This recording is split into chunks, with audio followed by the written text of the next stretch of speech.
Chapter 3. Hope in the Lord's faithfulness. I am the one who has seen the afflictions that come from the rod of the Lord's anger. He has led me into darkness, shutting out all light.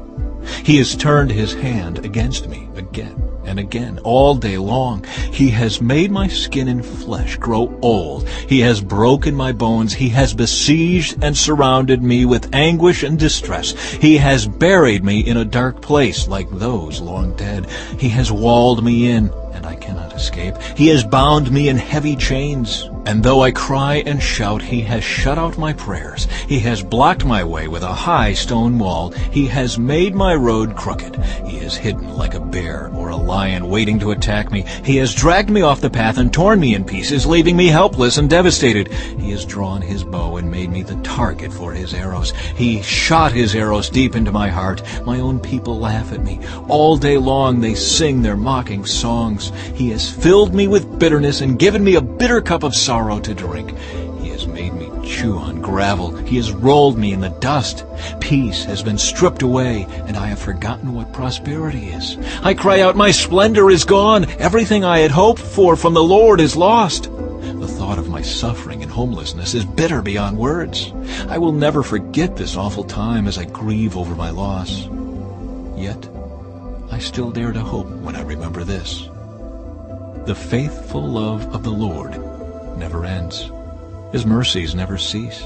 Great is his faithfulness. His mercies begin afresh each morning.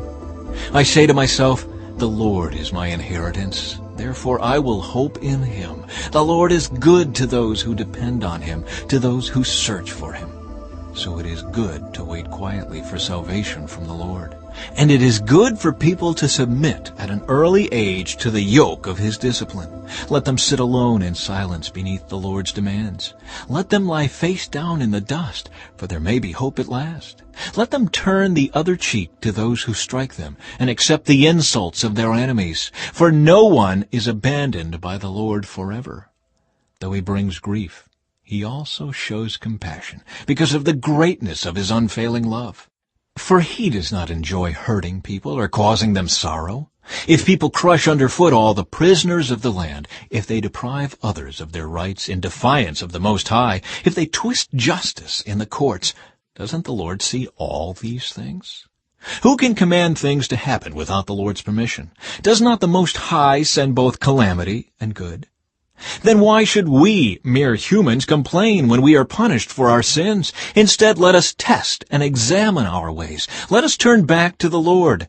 Let us lift our hearts and hands to God in heaven and say, we have sinned and rebelled, and you have not forgiven us. You have engulfed us with your anger, chased us down, and slaughtered us without mercy. You have hidden yourself in a cloud so our prayers cannot reach you. You have discarded us as refuse and garbage among the nations.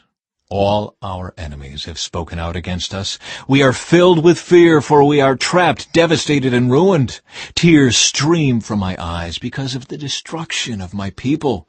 My tears flow endlessly. They will not stop until the Lord looks down from heaven and sees. My heart is breaking over the fate of all the women of Jerusalem. My enemies, whom I have never harmed, hunted me down like a bird. They threw me into a pit and dropped stones on me. The water rose over my head, and I cried out, this is the end. But I called on your name, Lord, from deep within the pit. You heard me when I cried, listen to my pleading. Hear my cry for help.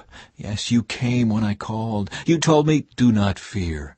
Lord, you are my lawyer. Plead my case, for you have redeemed my life. You have seen the wrong they have done to me, Lord. Be my judge and prove me right. You have seen the vengeful plots my enemies have laid against me. Lord, you have heard the vile names they call me. You know all about the plans they have made. My enemies whisper and mutter as they plot against me all day long. Look at them. Whether they sit or stand, I am the object of their mocking songs. Pay them back, Lord, for all the evil they have done. Give them hard and stubborn hearts, and then let your curse fall on them. Chase them down in your anger, destroying them beneath the Lord's heavens.